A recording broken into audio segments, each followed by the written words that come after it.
needs to be multi-screen. So it needs, because that's how the consumer are shopping. Just to give you a statistic that we did a research with Comscore in US, is 65% of the Americans, they own 3 devices. And actually 33%, 5 devices. So you can understand that when you think about mobile, just make sure that you try to have a strategy for all of those.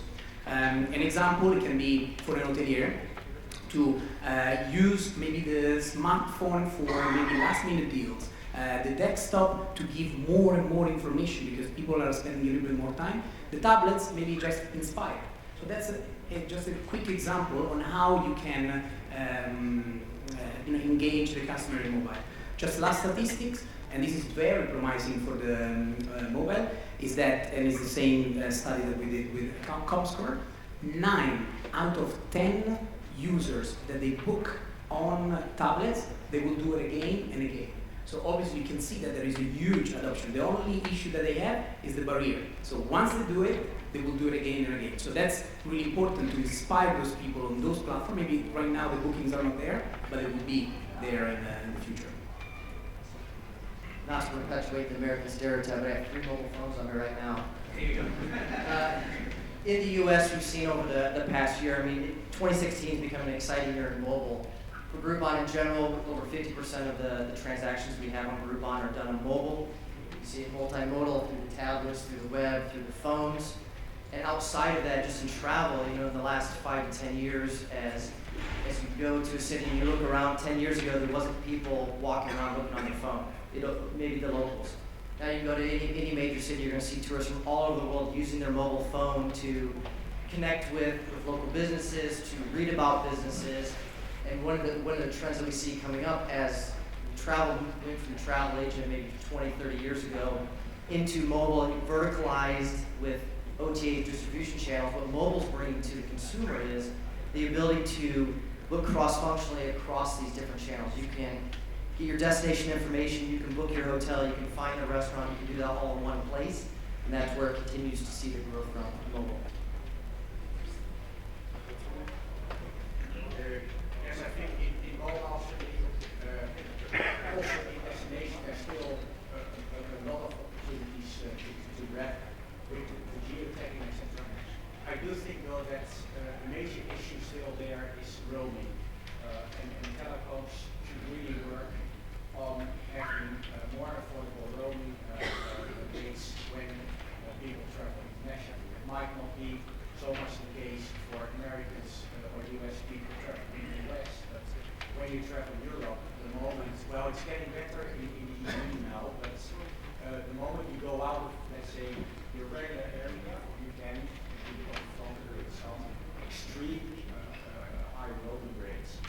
So for businesses having Wi-Fi, for destinations having Wi-Fi might be an alternative.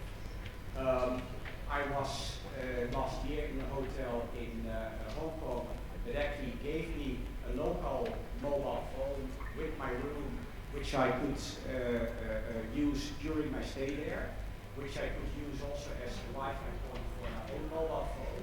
Those type of solutions for time that is not roaming is not really solved. We might have to think of as well. If I just to add to that, I think that the big opportunity when it comes to mobile, and not only mobile, but there's still a big opportunity when people are in the destination. You guys optimize the hell out of everything before people are getting to a destination, and there's still a lot of room for innovation and for disruption when people are already in their destinations, and they get great opportunity for OTAs to upsell and to offer other services and have a longer relationship and happier clients. So I think that obviously it's also related to mobile because you don't take your desktop computer with you. Okay, thank you guys. Let's be a little bit more extreme on the innovation. And one of the biggest trends in tech last year was virtual reality. That you might see in people. Do you think companies like Oculus, like Facebook, or Google's Cardboard are going to change something in the travel industry? I'll jump in here real quick. That You know, virtual reality is pretty interesting. I had the opportunity to use, I think the Ministry of Tourism here in Israel put together a virtual reality view of Tel Aviv. I actually got to see it in the U.S. Basically, it was a regular mobile phone with a cardboard headset, and you're able to stand in the center of the city and look around all directions and move from location to location. That's a powerful tool for tourists that haven't traveled much or are looking for the intercontinental destinations to be able to go there to the distributor to look at it and say, I understand this place, I see why I want to go there and push that out. I would say, travel is very emotional and personal experience. That's why I think all of us love to work in travel. So virtual reality is the most immersive way to be in destination.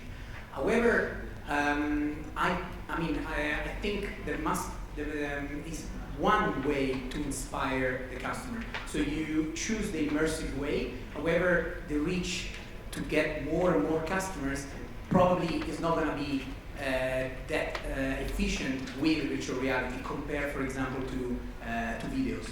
So I would say that rather than virtual reality, I'm looking to the impact of drones on destination, on how they're going to change it, because the video will be shared much more viral than just using the virtual reality. Okay, we have a short on time, so I have to thank you all for this panel. It was great, interesting. We enjoyed. Thank you very much. Thank you so much, Roy, and thank you for the panel.